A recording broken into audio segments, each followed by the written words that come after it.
Well, let's hope and pray this time around, folks. Because if I don't get it done this time around, I think I'm going to give it up. Uh, good morning, everyone. Meteorologist Joe Chaffee here. Welcome to my YouTube channel on this Sunday morning, and apologize for all the technical difficulties that are going on. We have a busy severe weather day after a busy severe weather day yesterday, thanks to a storm that is running up into the lower lakes. Through the Ohio Valley. This system tracking a bit further east and south than the one the storm that went through the plains blizzard, and up through the Great Lakes. That wasn't a huge severe weather producer by any means. This one, taking a track much further to the south, opened up the Gulf of Mexico in a big way. And the result was, at least in the last 48 hours, 24 tornadoes so far. And I found a really cool site with that. And I'll show it to you in a second. But we have actually, as of 10:40 Eastern time. All right, please bear this in mind. If you're watching this later today, it's obviously dated, so you're going to want to make sure you get your updated weather forecast by going to your local National Weather Service office, and you can access that by going to weather.gov and clicking on your local geography. You want to make sure you have the latest radars and the latest on the severe weather. But as of 10:40 a.m., we have 3 working tornado watches up. One that's down in the Florida Panhandle, runs northward. A second one further north in west central Georgia, and then a third watch box that's been up, and this includes cities like Atlanta and I believe also Augusta is in this. So we have the Masters going on, the Masters golf tournament, and they had to move everything up today because of the fact that we've got severe weather in play. Now, just to go back with this particular storm system, I want to. I'm going to take you through what's happening this morning, and and we'll elaborate more on the risk areas.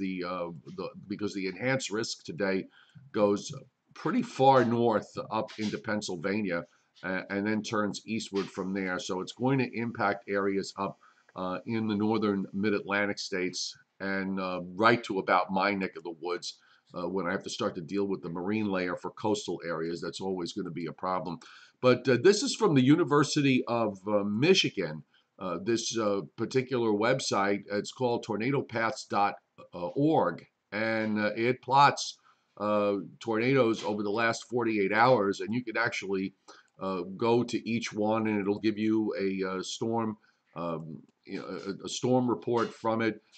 There were fatalities from the tornadoes from yesterday, and the severe weather is obviously nothing to fool around with, and this is going to be another big day. So this is at least to get an idea of where the tornadoes occurred in the past 48 hours. The activity has been through East Texas and across parts 2 in Louisiana. It looks like 3 in Mississippi, and then a handful there in the state of Alabama. And there are going to be more to this as we go forward, as we move through today. So let's take a look at the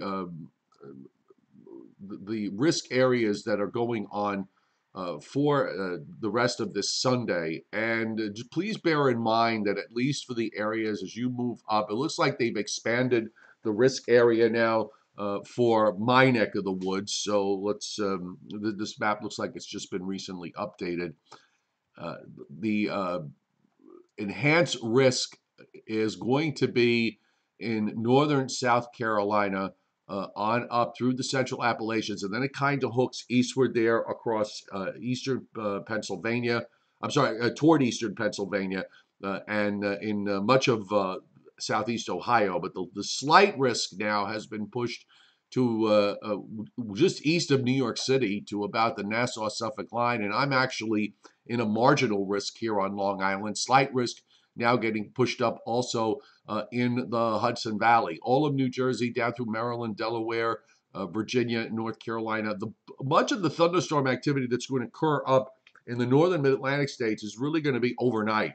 Not much is going to be happening during this afternoon. There might be some isolated cells that pop up late today, but I think the main action is going to be with the front for tonight and into tomorrow morning. The tornado risk is in that slight to enhanced risk of 5% right up through much of the state of Pennsylvania, and that's a pretty high number. And the risk for the damaging winds up to 30% or more across the enhanced risk area. So it's probably, and hail also at 15%. So the further north you go, I think the bigger the risk is going to be. The fact that it'll be more severe thunderstorms and damaging winds, but you can't rule out the possibility that there could be a few tornadoes that'll get produced out of this. This is definitely going to be another very busy severe weather day. So here's what it looks like on the surface map this morning. You got a pretty fairly wrapped up low here, a 996 low. Sitting in southern Indiana, southernmost Indiana, probably centered right near Evansville, near the Kentucky line. And we've got showers and storms that are running down from the central Appalachians down into Georgia. Here's the latest plot. So we just moved the surface low, a bit further to the east with the latest radar views. And we'll give you the wider shot here on the radar. This is as of 10:45 Eastern time.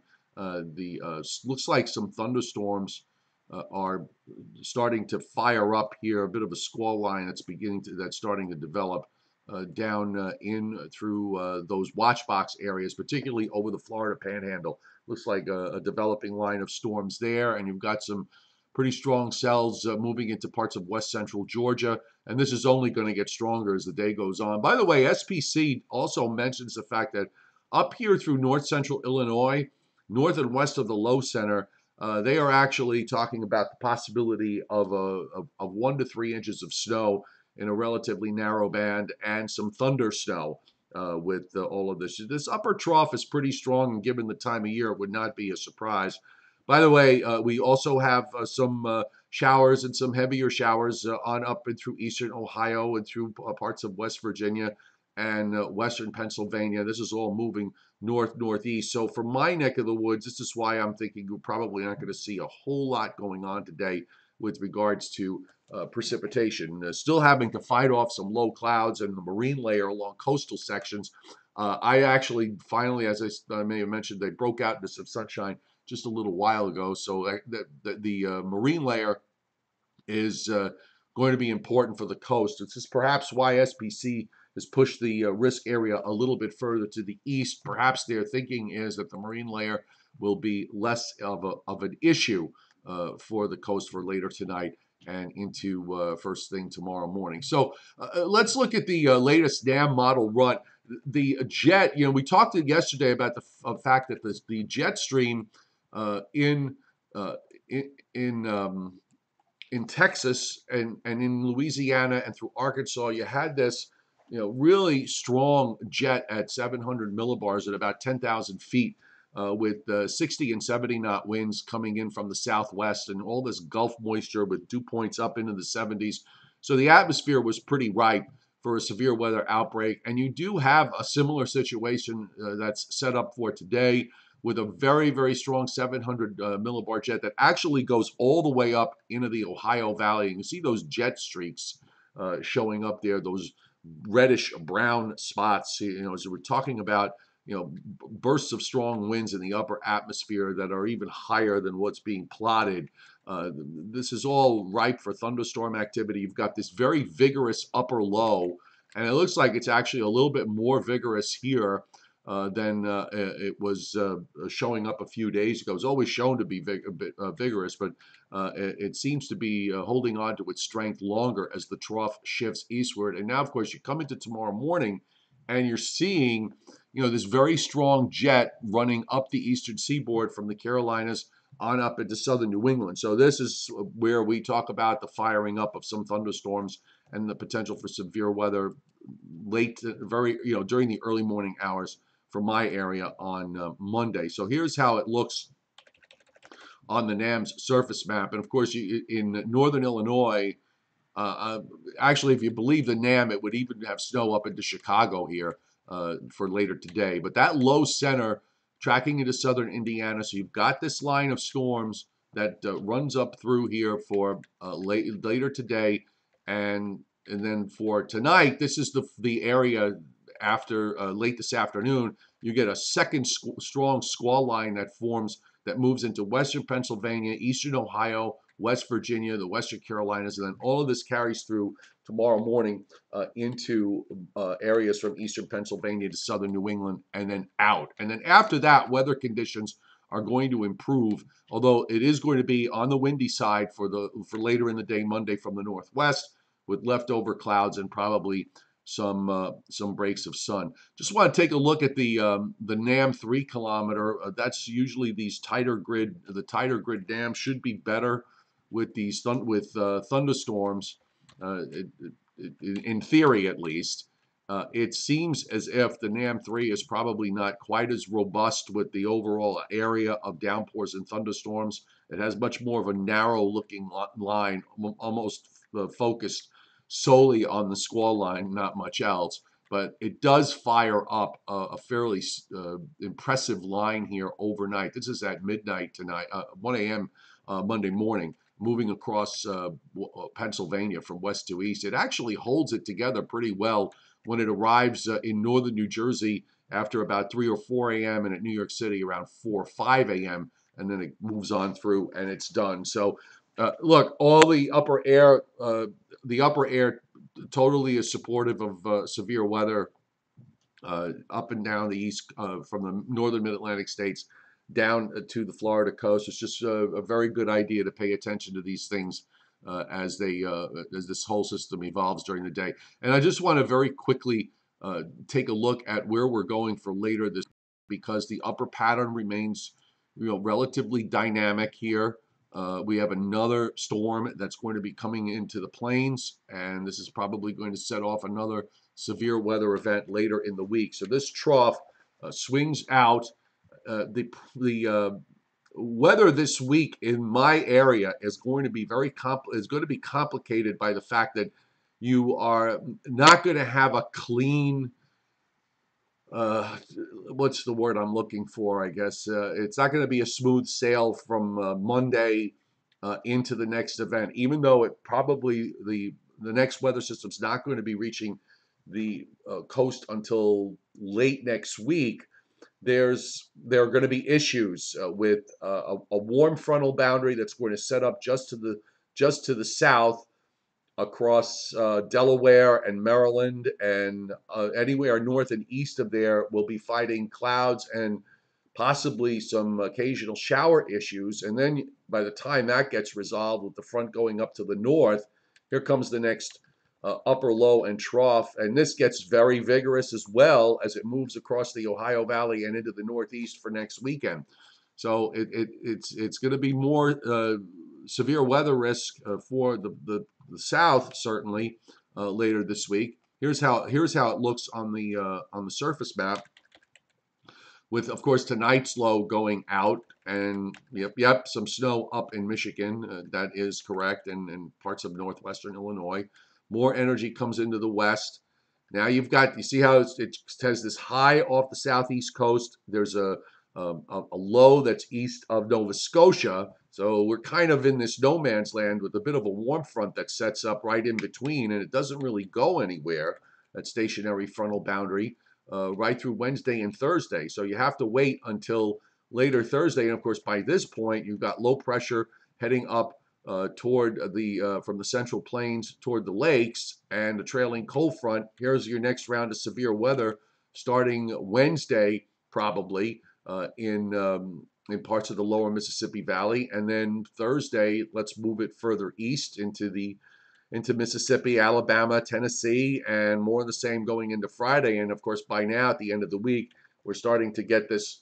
This area now shifts off to the East Coast, and the trough is hanging back. So it's hard to say how much actual improvement in the weather that we're going to see come next weekend in time for Easter. So the bottom line is that we've got obvious severe weather risks all day long today. There are going to be additional tornado watches and warnings. So you want to be on top of all of this by making sure that you are on weather.gov and checking your local National Weather Service office and forecast and latest radars and watches and warnings and everything else uh, for the rest of today and through tonight. Okay. Uh, Severe weather outbreaks are not are not fun, and when we look at these things from a meteorological perspective, when it comes to the severe weather outbreaks, could I, just kind of take a little bit of a step back. It's one thing with snow melts, and outside of the bigger events, it's most of the time it's manageable. But severe weather is not something you want to fool around with. Izzy D, thanks for hitting super chat this morning. Get myself a cup of coffee when this is all said and done. Thank you very much. The New York weather kid says it's snowing in Chicago. Let me take a look and see what the latest observations are. And let's see, at least in Chicago right now, yes, at O'Hare is light snow mixed with some rain and fog and a temperature of 33. And actually further southwest of Chicago, down near Peoria and Bloomington, they have winter weather advisories up there for that area. 32, 2.5 miles visibility in light snow and fog in Bloomington, Minnesota. And I imagine if I pull up Peoria and a winter weather advisory there, and we also have 33 with moderate snow going on in Peoria right now. So New York weather kid, you are absolutely correct. William Uber, good morning to you. I did have some sun a little while ago. I could see some breaks in the clouds, but I can also see some of the low clouds that are hanging around. Do I see any significant warm-ups? Asked Dio Nankumar. It's hard. It's going to be awfully hard to warm things up in this pattern going forward. It's a little bit blocky. You've got these storms moving across on a daily basis, and the warm-ups are going to come ahead of cold fronts, which means that at best that they last a day or so, and then the next round of changes. So in terms of something that's long-lasting, I really don't see it for our area at this point. Bertha Gunter, good morning this morning. Good morning on this Sunday morning, and busy severe weather day ahead for you up in the down in the Carolinas, depending on your perspective. I'm north, so I tend to look south, it's down, and north is up. Any issues for Naples, Florida? Asks AS. No, I don't think so. I mean, outside of the odd shower or thunder shower, the severe weather is not going to extend that far down into Florida. There's a general risk of thunderstorms, but that's every day. There's nothing new. There's nothing new there. Um, and by the way, I wanted to just for tomorrow, just real quick. There's no severe weather risk tomorrow, and there's no severe weather risk out on the day 3, which is for Tuesday, Wednesday. So it's after Wednesday that the next round of severe weather is going to fire up. 77 for you yesterday and 71. You're in the warm sector, Izzy, so you got a shot here with these thunderstorms tonight. As long as the marine layer doesn't come back in late this afternoon into tonight. And unsettled weather for Passover, correct. Indeed, it is. And the shortest live stream in history. I guess I forgot that I have the occasional technical issues here. I hadn't had them in a while, so I should have remembered to do full reboot. Those supercells really look like motherships sometimes. They sure do, Michael Bologna. They can get pretty crazy, and there's probably going to be some supercell activity popping up today, and from some of those supercells, likely to see some tornadoes. Just running back through all your Augusta National's going to get hammered in a few hours. I did see that they started everything early today. CBS had started their coverage at 9 a.m. Trying to get everything done before the severe weather moves on through. It is going to be a pretty rough day. 153 days, Caribou has finally seen some grass.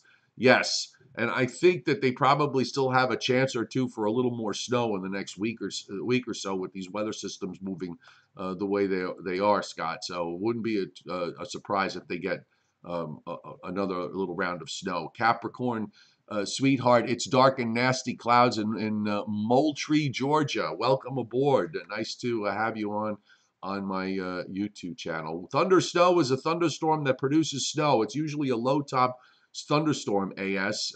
So you get snow, it snows hard, and then all of a sudden, out of nowhere, you hear a rumble of thunder, and sometimes you see lightning. It does happen from time to time. The setup has to be perfect or close to perfect, but every once in a while, if you've got a deep storm and a very vigorous upper air trough that's swinging through and respond, responsible for the weather system and how it develops. You could sometimes pull off some thunderstorms inside the cold side of the storm that produces the snow. Happy National Gardening Day. I'm going to watch on Apple TV now. Okay, awesome.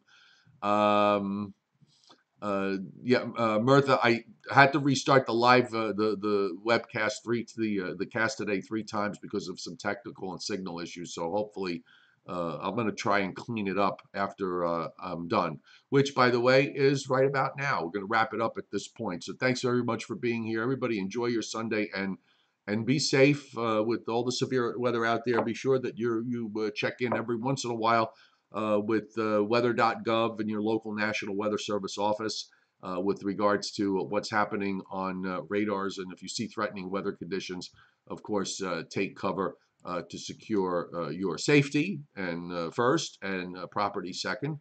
And just be very, very cautious out there if you're up and down the eastern seaboard today. Especially if you're in the South Atlantic states and down near the Florida Gulf Coast and the Alabama. Well, now it's shift eastward into Georgia and into the southeast. All right, have a great day, everybody. Enjoy your Sunday. We'll see.